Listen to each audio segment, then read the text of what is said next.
ஏகத்துவத்தின் எழுச்சிக்கு உதவிய அழகிய விவாதங்கள். நபிகள் நாயகம் ஸல்லல்லாஹு அலைஹி வஸல்லம் சொல்கிறார்கள், சத்தியம்தான் வெல்லும். லா தகாபு, அஞ்சாதீர்கள். வலா தஹ்சனு, கவலைப்படாதீர்கள். அன்துமுல் அலவுன, நீங்கள் தான் உயர்ந்தவர்கள், நீங்கள் தான் வெற்றி பெற்றவர்கள். இன் குன்தும் முஃமினீன், நீங்கள் இறை நம்பிக்கையாளர்களாக இருப்பீர்களானால் நீங்க தான் வெற்றி பெற்றவர்கள். அல்லாஹ் குர்ஆன்ல சொல்றான். விவேகத்துடனும் அழகிய அறிவுரையுடனும் உமது இறைவனின் பாதையை நோக்கி அழைப்பீராக. அவர்களிடம் அழகிய முறையில் விவாதம் செய்வீராக. திருக்குர்ஆன் 16வது அத்தியாயம் 125வது வசனம். 1980களில் தமிழக இஸ்லாமிய சமுதாயம் பலவிதமான இருள்களில் மூழ்கி கிடந்தது. ஒரு பக்கம் இஸ்லாத்தின் அடிப்படையை விட்டே தூர சென்று தர்கா, தரிகா, மௌலூத் என்று மூழ்கி கிடந்த பேரிருள். மறுபக்கம் உலக இன்பங்களே முக்கியம் என இறைவன் தடுத்த வட்டி, சினிமா என்ற அம்சங்களில் மூழ்கி கிடந்த கருயிருள். இன்னொரு பக்கம் சமூக அங்கீகாரம் இல்லாமல் அநீதி இழைக்கப்படுவதே வழக்கமாகி போன காரிருள். இந்த அனைத்து இருள்களையும் போக்க ஒரு ஒளியாய், பிரகாசமான வெளிச்சமாய், சக்தி மிக்க ஒளிக்கீற்றை நல்லோர் சிலர் கையில் எடுத்தனர். அந்த பேரொளியே குர்ஆன் சுன்னா மட்டும்தான் இஸ்லாம் என்ற ஒளி.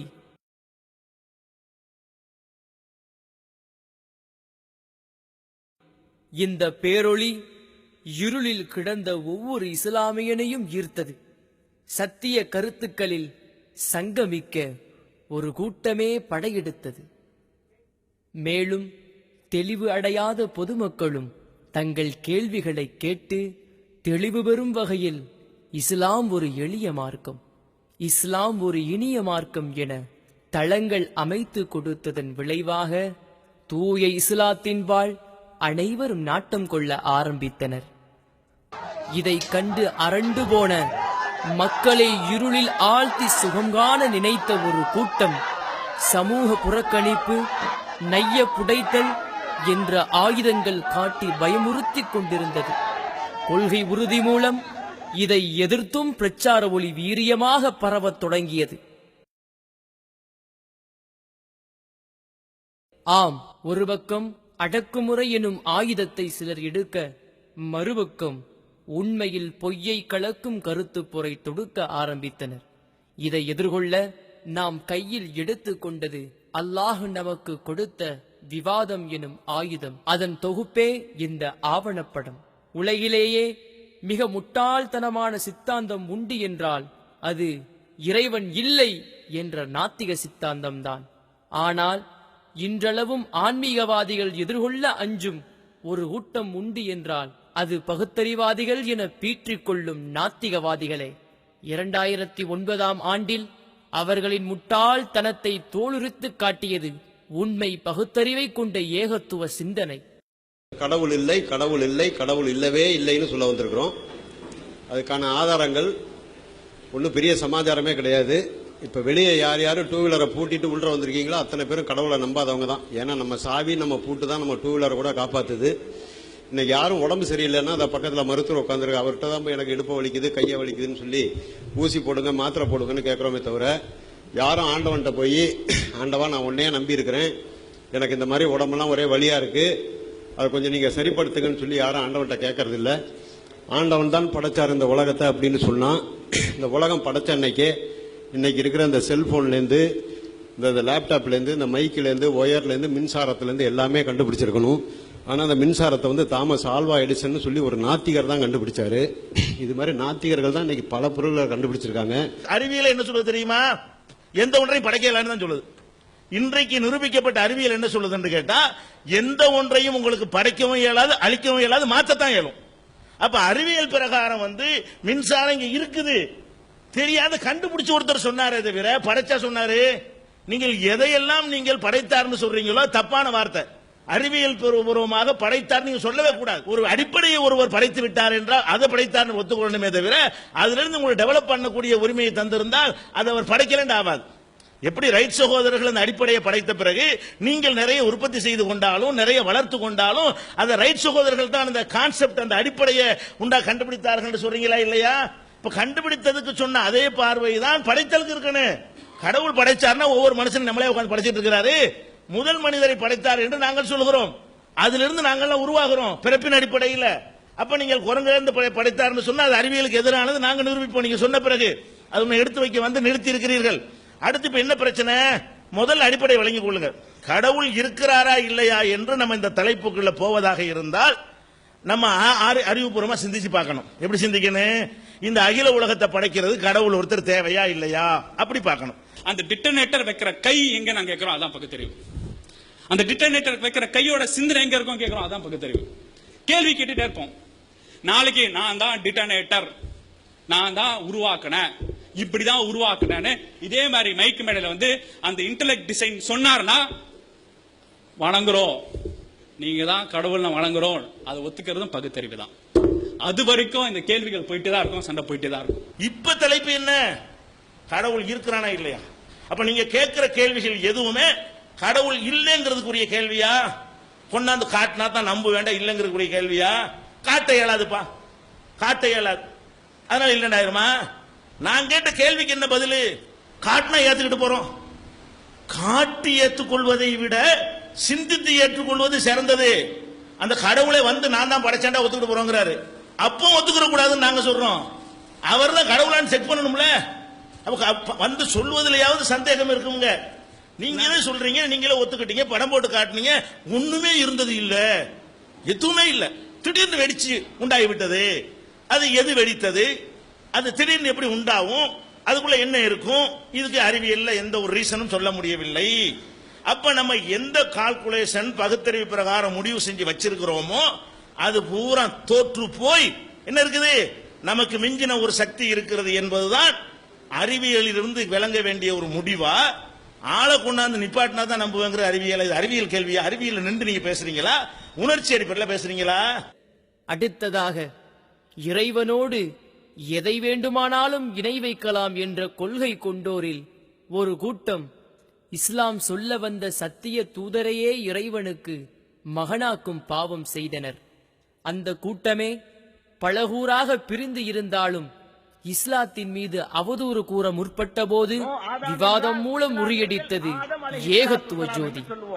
குறிப்பாக 1990 ஆண்டில் மக்கா நிலைக்குமா என்ற பிரசுரம் மூலம் நம்மை தீண்டிய பெந்தகோஸ்தேவை சேர்ந்த ஜெபமணியுடன் விவாதம். இஸ்லாம் என்று நாம் சொல்லுவோம். யோவான் ஸ்நானன் என்று சொன்னால் யஹ்யா அலைஹிஸ்ஸலாத்து வஸலாம் என்று நாம் சொல்லுவோம். இப்படியெல்லாம் மரியாதையோடு அந்த பெரியார்களை அழைத்து வந்த முஸ்லிம்களுக்கு நான் சொல்லிக் கொள்ளக்கூடிய விஷயம் என்னவென்று சொன்னால், முஸ்லிம்களுக்கு இயேசுவானை பற்றி தெரிந்த காரியங்கள், வேதத்தை பற்றி தெரிந்த காரியங்கள் என்ன தெரியல, எனக்கு தெரியல. என்ன பைபிளை படிக்க வச்சது அவர் தான். 2011 ஆண்டில் ரோமன் கத்தோலிக்க பாதிரியார்களுடன் விவாதம்.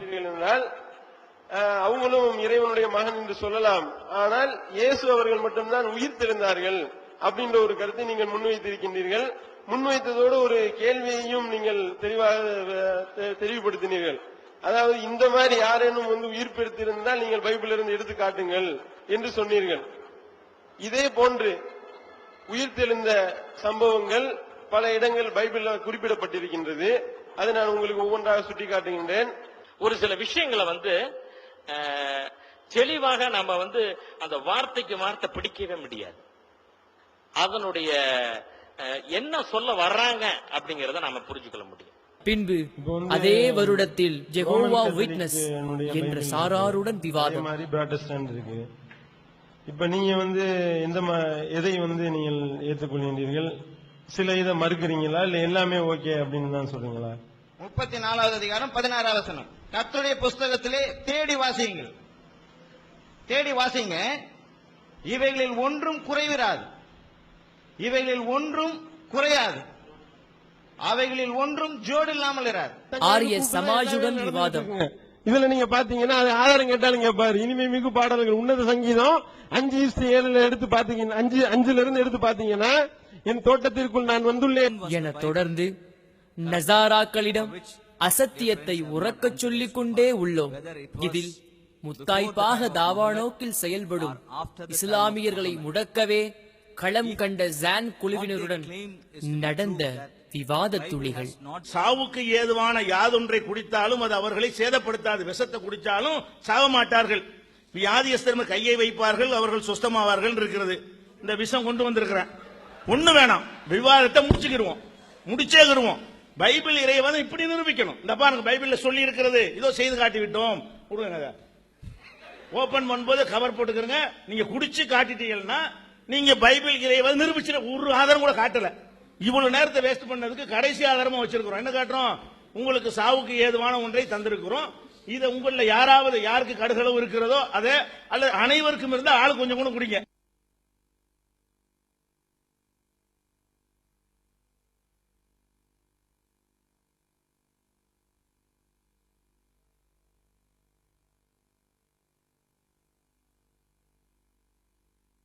அடுத்ததாக, இறைவனுக்கு இணையில்லை, இறைவன் குர்ஆன் மூலமும் ஹதீஸ் மூலமும் இறை தூதருக்கு சொன்னது மட்டும்தான் மார்க்கம் என்ற தூய கொள்கை கொண்ட இஸ்லாத்தில்தான் எத்தனை கூட்டங்கள். இஸ்லாமிய போர்வையில் மக்களை வழிகெடுக்கும் இவர்கள்தான் மிக ஆபத்தானவர்கள். இவர்களுடன் கண்ட விவாதங்கள்தான் எத்தனை. அல்லாஹு அக்பர். பட்டியலை பாருங்கள். நம் இறுதி தூதர் முஹம்மது நபி ஸல்லல்லாஹு அலைஹி வஸல்லம் மட்டுமே ஆவார். அதற்கு பின்பு தூதுத்துவம் இல்லை எனும் இஸ்லாமிய அடிப்படையை மறுத்து புதுமதம் கண்ட மிர்சா குலாம் என்பவனை தூதராக்கிய காதியானிகளுடன் 1990 ஆண்டில் விவாதம் நடந்தது. 2004 ஆண்டு ரஷாது கலிஃபா எனும் பொய்யனை தூதராக்கிய கூட்டத்தாருடன் விவாதம் நடந்தது.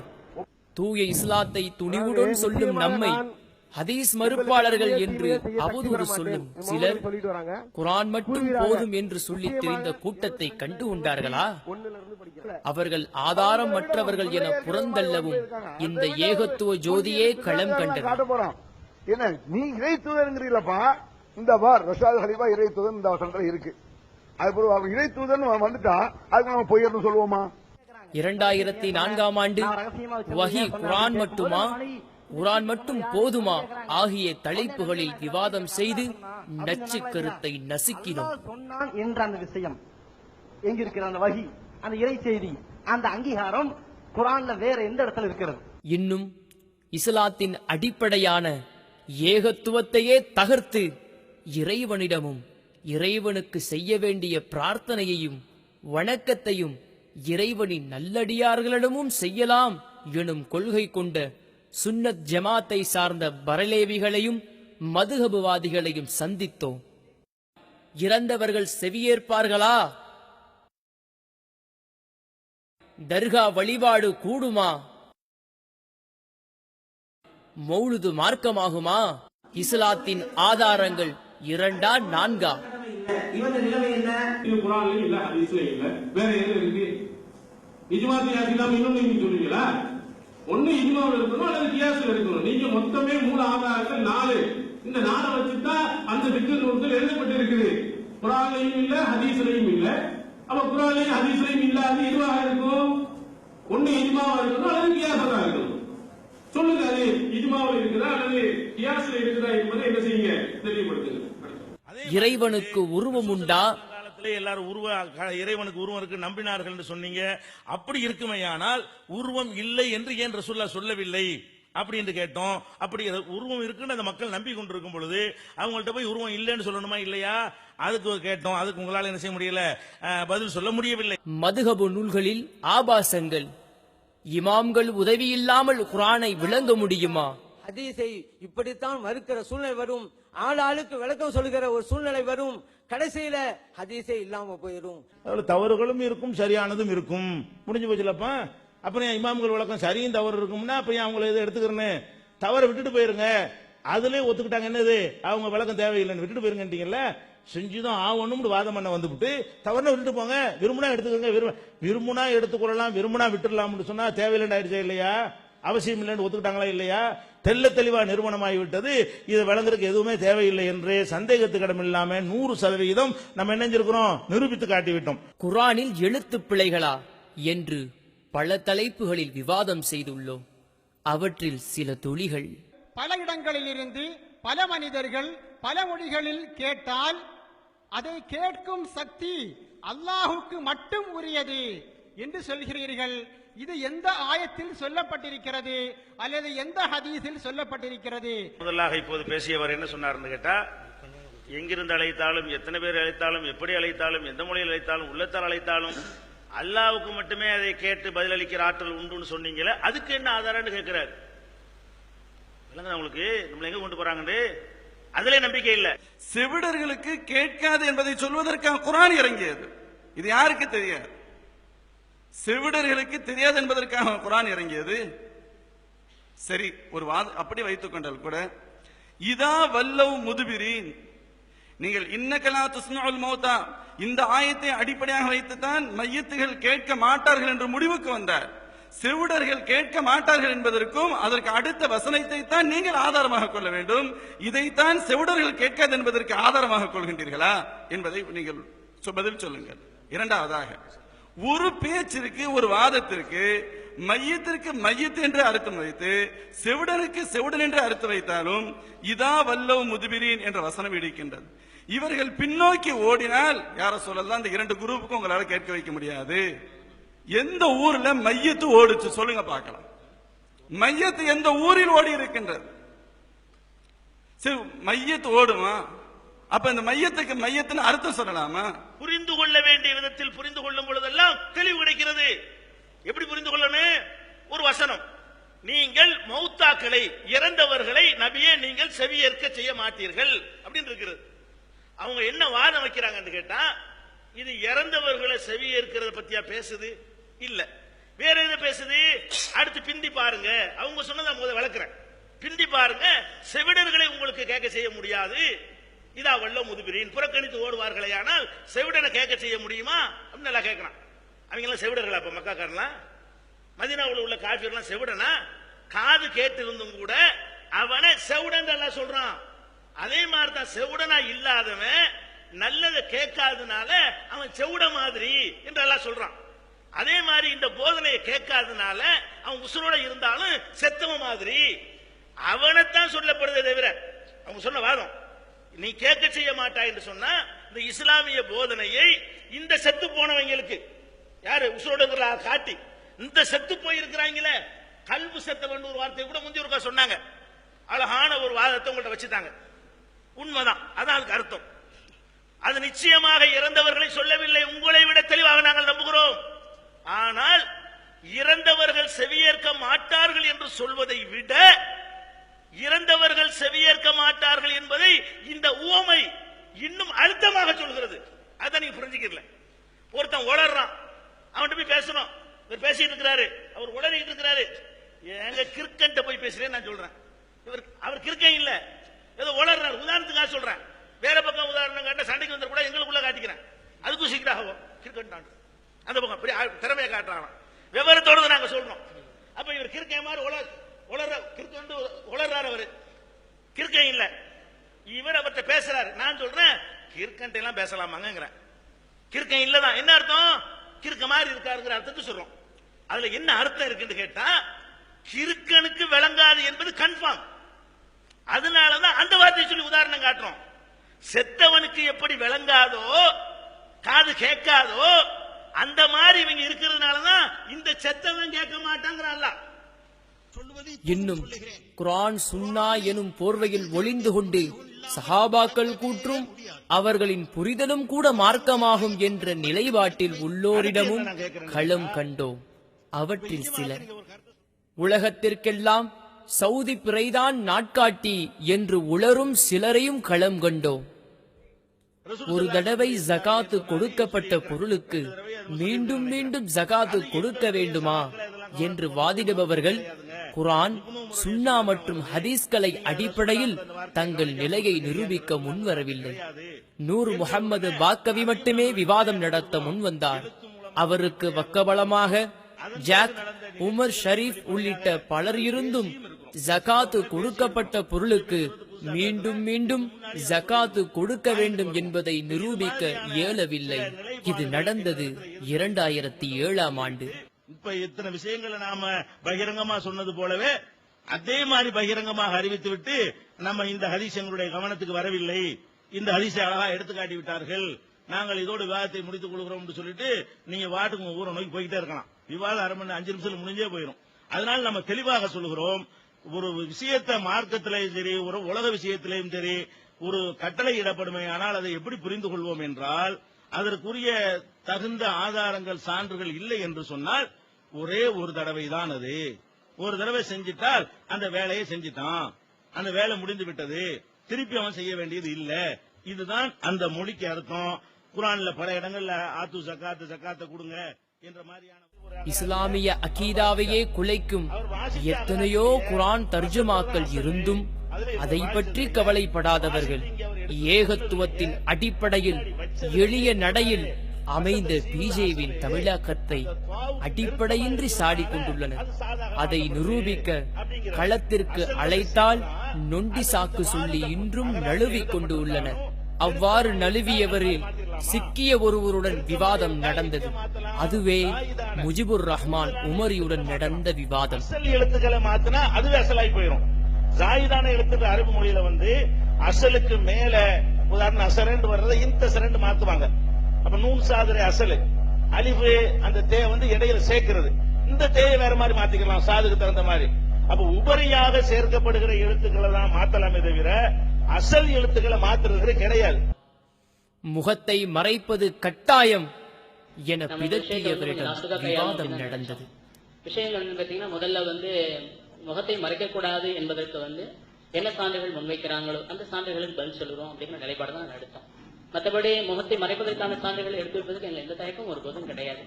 ஏன்னா அந்த விஷயங்கள் நம்ம எடுத்து வச்ச பிறகு இதெல்லாம் திறந்து வைக்கலாம் என்பதற்கான சான்று அதை நாங்கள் ஒப்புக்கொள்கிறோம் சொல்லுவாங்க.